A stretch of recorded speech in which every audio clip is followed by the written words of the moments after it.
Okay, we're going to tie a fly called the Hexagenia, or simply Hexagenia.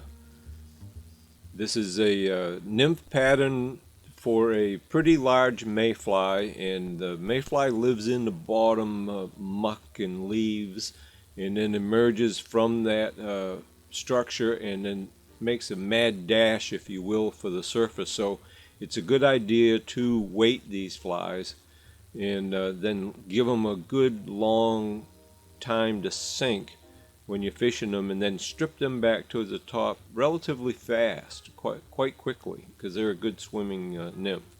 So the tail on this, after you put some lead on here, or non-lead wire, the tail is marabou, taken from the butt end of a whole pheasant skin.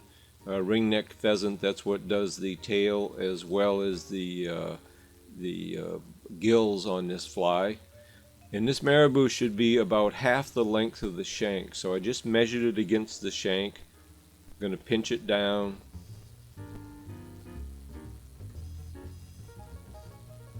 Tie it in, come a fair ways down the bend.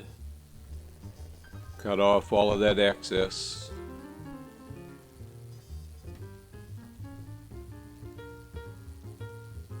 Fine that down and get ready to put in the rib material, which is copper wire.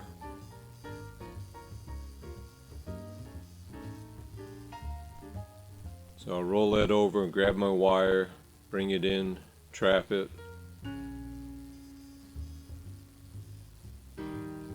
and wrap back to the end of the body.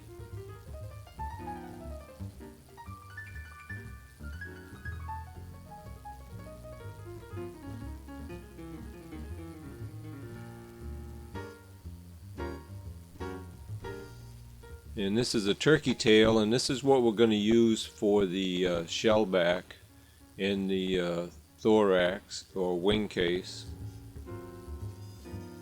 And I've got quite a wide clump here if you look at the butt section of these, but when everything gets said and done, it narrows down quite a bit at the tip, and this flexible tip is what I want to use. So I'm going to cut this tip off, square it off, and then hold it against the side of the hook to see that if it's about half the gap, and it is.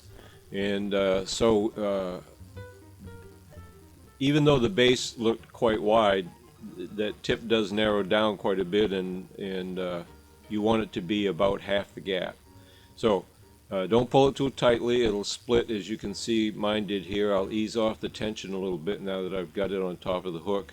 I wrap to the rear and I've come back up to the middle, and I'll be folding that up over in a minute. But let me show you where we get this after shaft feather from. This is the body or a part of a whole skin from a ringneck pheasant, and as you lift up these body feathers, you see these after shaft feathers that are down in underneath here. And what you want to do is grab one of these and grab it right at the base, because the stem isn't very strong. You got to grab it right at the base and then just pop it out, and you've got what is going to become the gills for this pattern. You can get these off pheasant as well, I mean partridge as well, but the pheasant ones seem to be just about the right length for this size hook, and the right consistency and color. So you tie it in with the curved cup side down. You'll see in a minute why.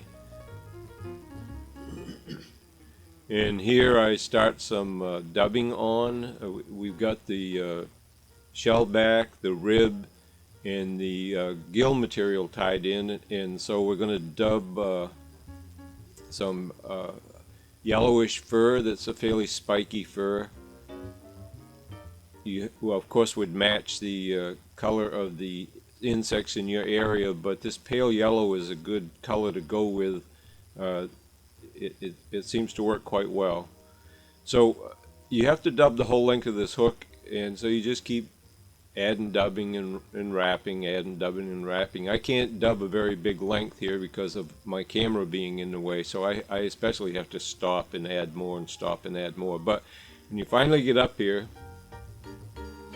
tie that dubbing off.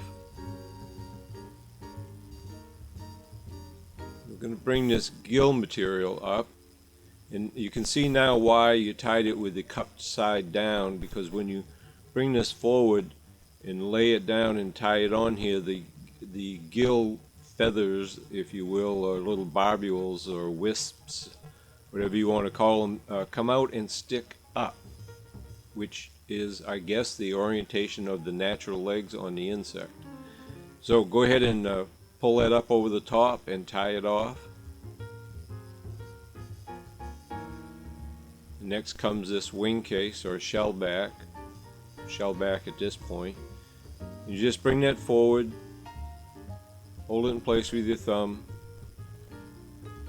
get a wrap over it, and be careful when you pull it here not to pull it too tight. If you do, you'll split those barbules apart. I'm going to speed this all up. I cut the end of that off. I'm going to tie a whip finish knot so we can get ready to wrap this wire. And I wrapped one wrap under the tail, and the rest of these I'll just wrap up through, and I'll use my thumbnail to protect the leading edge of the shell back so that I don't separate those shell back sections. And once you started, you can just keep wrapping once you're not too worried about those turkey quill segments coming apart. A lot of people will spray their whole feather with lacquer so that you don't have to worry so much about the shell back pieces separating. And now that I got that wire in and tied down, I'm going to bring another piece of turkey segment in here and tie it on, and this is going to become the wing case. And I could have taken that feather that I used originally and tied that back into the position that you now see this piece I just added, and I wouldn't have had to add a second piece on, but it's kind of in the way as far as I'm concerned, so I always cut it off and then add this shell back, wing case piece back in. So I dubbed the thorax, and now this is a hen back feather, a modeled hen back feather that's going to become the legs. And I trim those, pull those soft hackle fibers back, and then trim that tip by cutting it square and then trimming off the edges. I'll spin my bobbin here to catch the feather tip right back so that I know that I've got it well secured to the hook. I'll bend that stem out so that I can grab a hold of it with my hackle pliers and start wrapping this, and I'll stroke these fibers towards the rear as I'm wrapping. I'm just going to let my bobbin hang. I'm only going to make 2 wraps. I can unwrap those 2 extra wraps that build up. I'll stroke and pull. I've sped this up a little bit so this video won't take forever. So I keep stroking those fibers back, make my 2 wraps. One probably is enough, actually. Whoops. There, and tie that off. Try to snap that. Of course it didn't snap, which pulled everything out of place, but you bend all these legs back and then force them down below the hook, so I'm not too worried about the orientation of them. Get in there and trim that off, and then just stroke these, roll that hook over so I'm not so apt to stab myself with that hook point. Use the rotary feature of the vise to save your thumb. And roll this back over, and now I'm going to just push down on the top and stroke and push all those fibers back. This is why I wasn't too worried about getting a nice orientation and a full 360-degree wrap of that hackle material for a collar, because it ends up being stroked down into a leg position. Now I pull that wing case group back. I'm spinning my bobbin to my right so that the thread will come back against my thumbnail like it did. One wrap to trap that and pull that wing case tight. Another wrap to secure it, and I can trim that off.